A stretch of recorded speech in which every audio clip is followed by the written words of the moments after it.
d'une civilisation une civilisation islamique qui n'a pas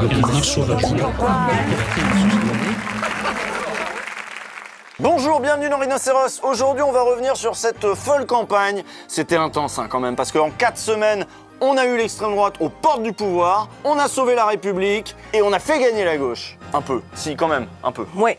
En tout cas, on s'attendait à pire comme fin de saison. Franchement, on va peut-être pouvoir partir en vacances un peu plus sereinement. Sereinement, Si, sereinement, ouais.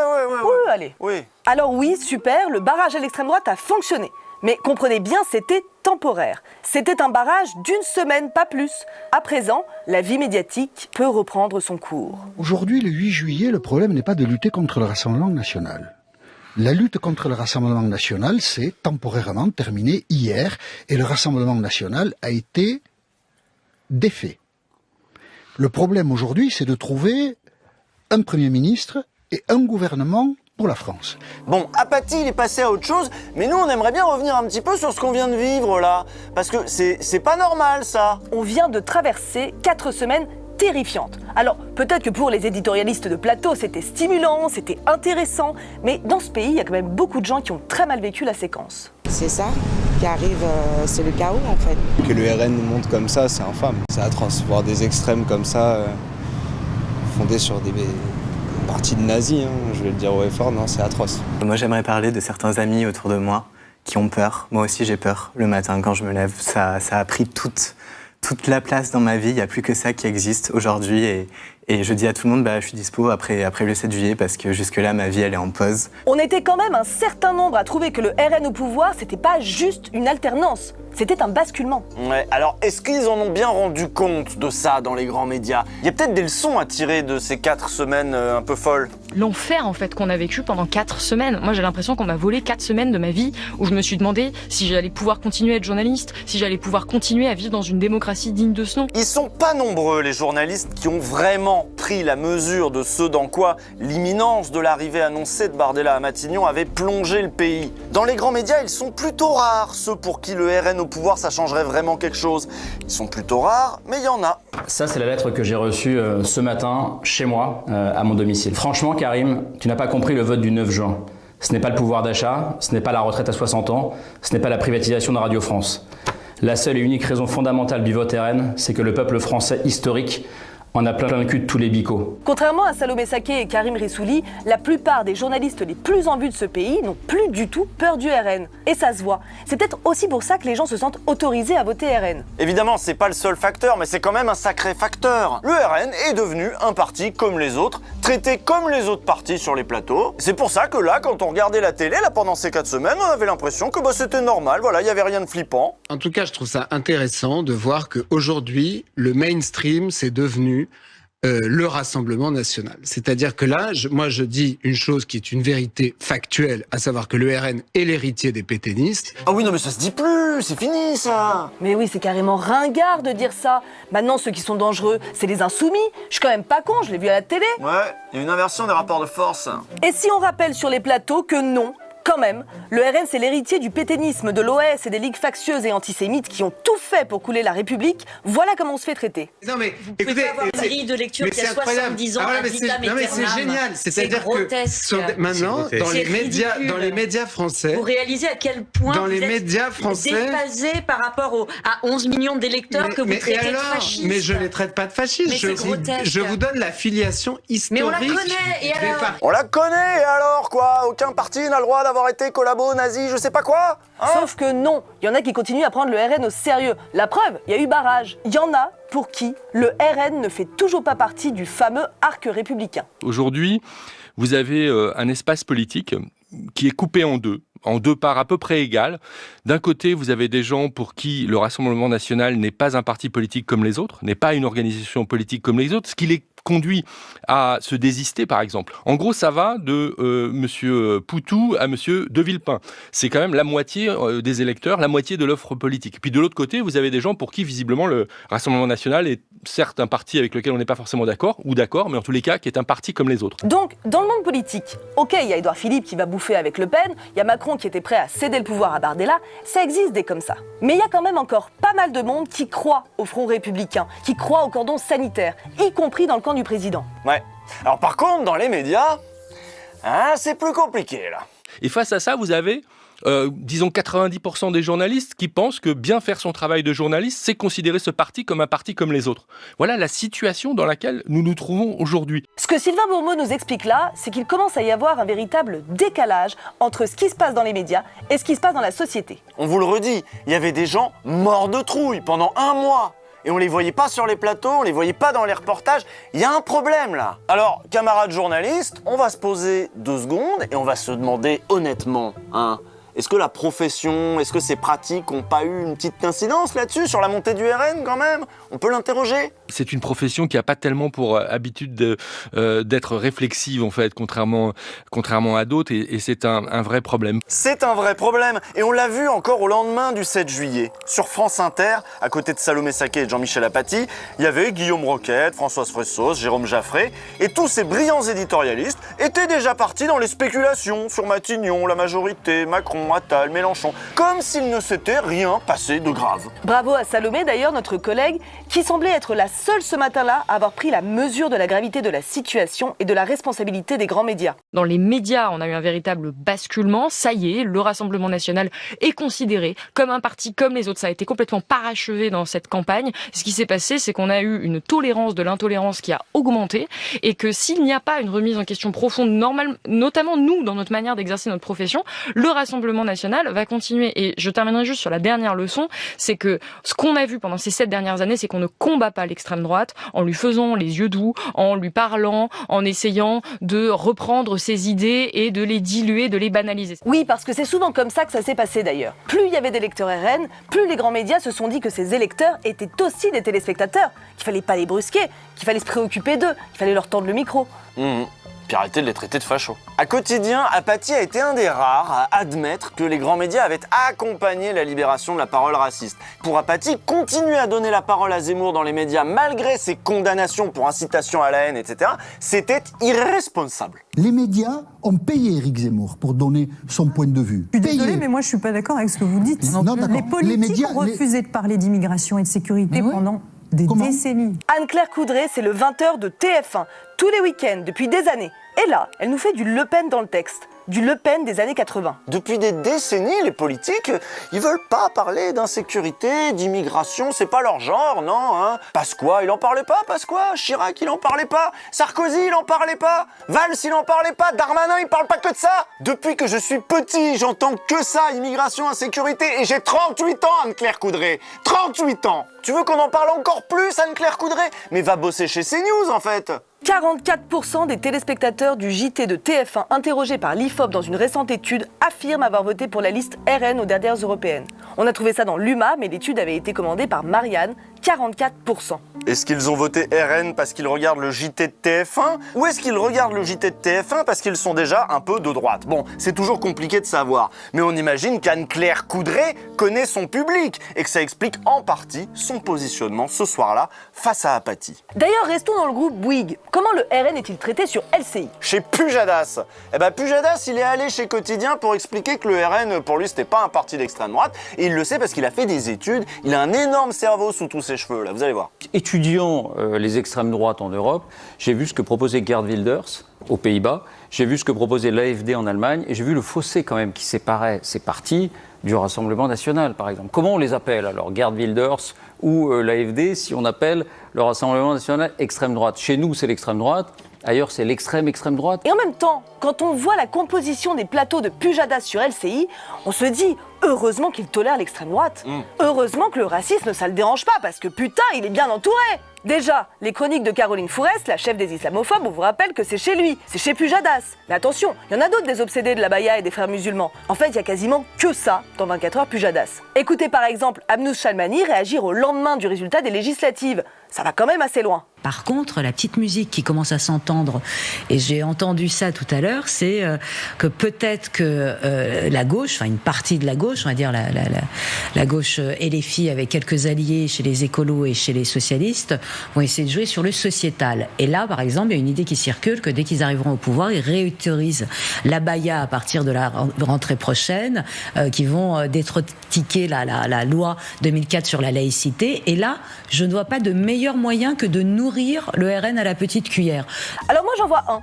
Faire des plateaux comme ça, tous les jours, remplis d'islamophobes, parler des musulmans pour tout et pour rien, avec des fake news en plus. Oui, moi j'ai entendu dire que Jean-Luc Mélenchon, s'il est à Matignon, il va faire construire un minaret de Matignon. Et puis après, il va faire appliquer la charia dans les ministères. Mais on peut venir, on peut raconter n'importe quoi. C'est boulevard Voltaire en fait, les plateaux de Pujadas. Et tout ça, tout ce qui se dit sur son plateau, ça se présente comme de l'analyse. Mais le plus souvent, c'est complètement militant. Toujours chez Pujadas, on va écouter Routel Krief. Oh non, putain. Si. Non mais on connaît, elle va dire oui, Mélenchon, c'est un danger pour la gauche. Non. Tu vas voir. Là, elle donne des conseils à la gauche. Wow. Elle leur dit qu'il faut être beaucoup plus ferme sur les questions d'immigration, d'islam, d'insécurité. Ah ouais.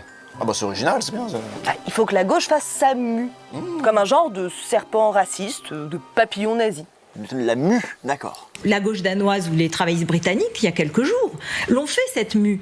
Et ils ont gagné comme ça. Alors, la gauche française ne la fait pas. Le centre n'est pas assez clair là-dessus. Est-ce que ça peut durer? Ou est-ce que ça veut dire qu'on renonce clairement à ces électeurs et on les laisse dans le giron du Rassemblement national? Je pense que c'est la question fondamentale qu'il faut se poser ce soir. Si vous ne regardez jamais les chaînes d'infos, vous vous dites peut-être qu'il y a CNews et les outrances de Pascal Praud d'un côté et les chaînes d'infos normales, équilibrées et neutres de l'autre. Bah non, ça c'est sur LCI. C'est ça le mainstream d'extrême droite. Il y a plus de fachos en proportion dans les médias que dans la société, en réalité. Et ils ont joué un gros rôle là, les médias, ces 3 dernières semaines. Et même le vote le prouve quand vous additionnez même des gens de droite, mais qui voient bien qu'il y a un barrage à faire et de la Macronie. Mais je veux dire, la parole a été relâchée. Vous avez CNews qui fait des très bons scores et donc une grosse partie des autres chaînes leur courent après et donc voilà, moi quand on regardait la télé c'était sûr que le RN allait gagner. Bardella est quand même celui qui a fait le plus de médias. L'incroyable dégringolade du Rassemblement national à 20h. On a passé quand même 3 semaines à parler du Rassemblement national. Si vous nous suivez ici, vous savez que très vite on a compris que la majorité absolue était hors de portée, mais enfin on a tout de même évoqué longuement la possibilité de les voir s'installer à Matignon et gouverner.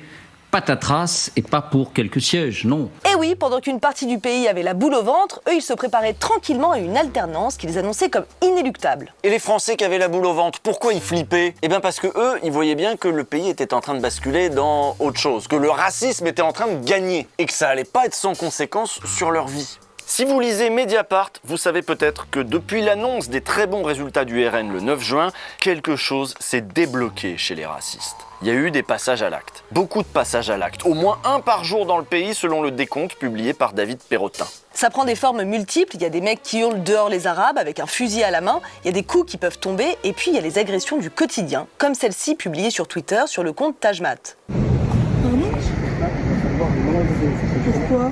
Parce que cette anti-France islam est incompatible. Mais pourtant je suis français, je suis né en France, mes parents sont nés en France, mes grands-parents, mes arrière. L'invasion migratoire et l'invasion de Mais est-ce que je vous excusez-moi monsieur. Oui.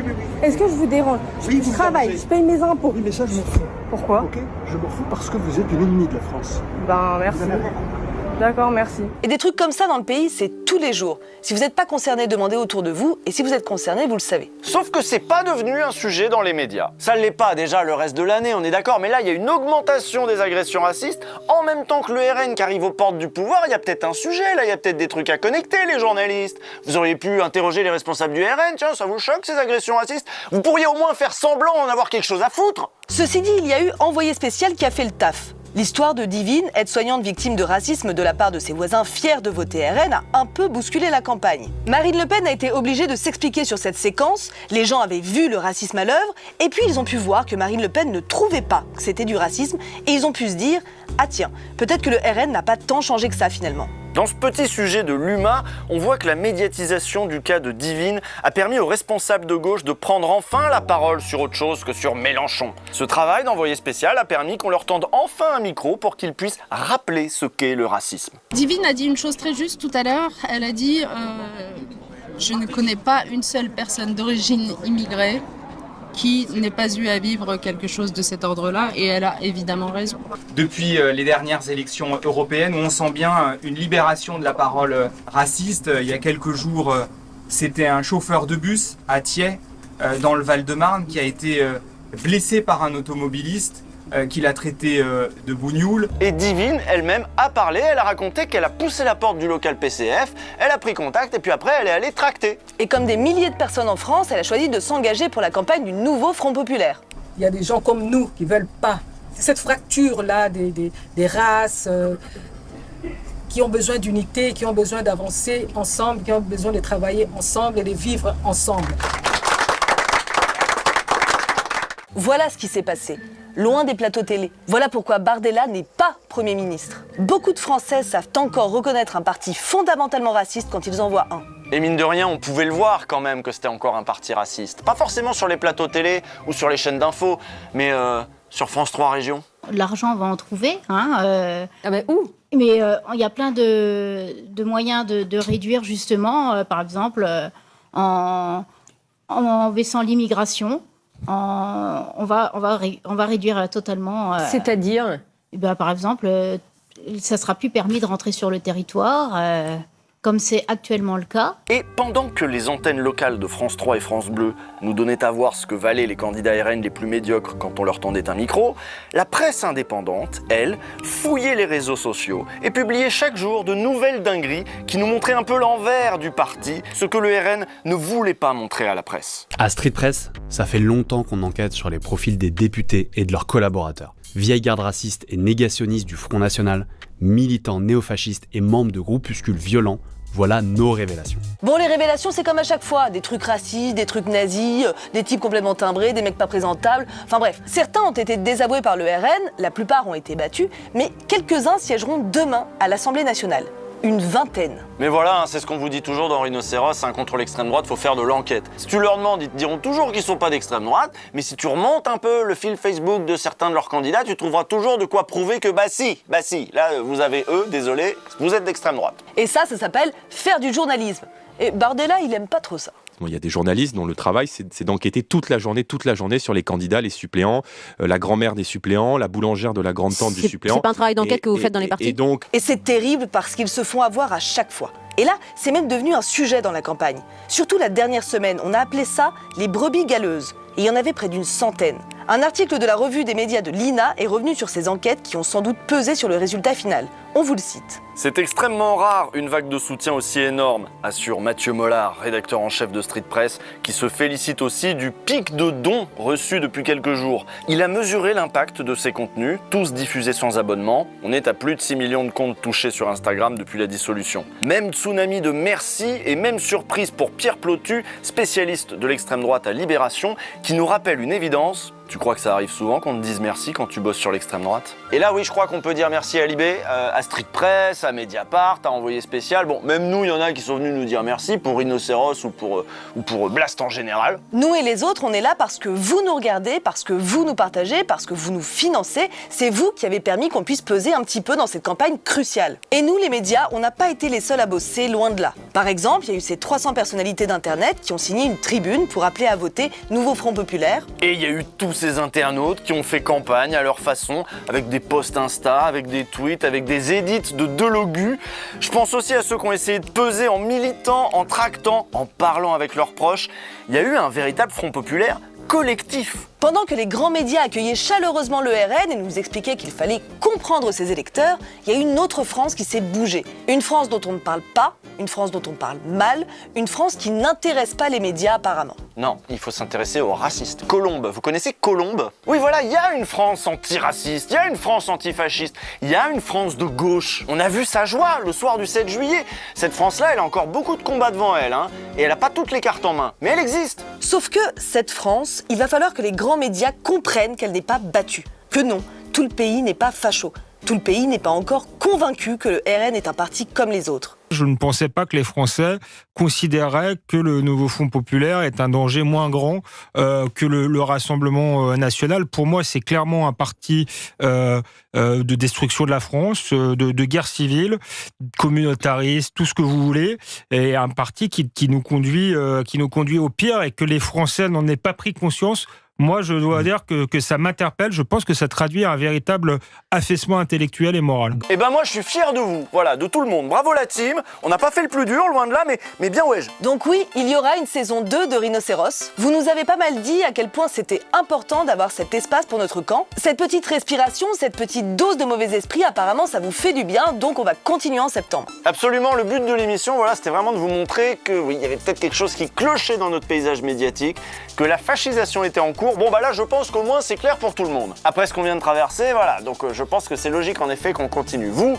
continuez de soutenir Blast, et nous on se retrouve un dimanche sur 2 dès septembre. Ciao!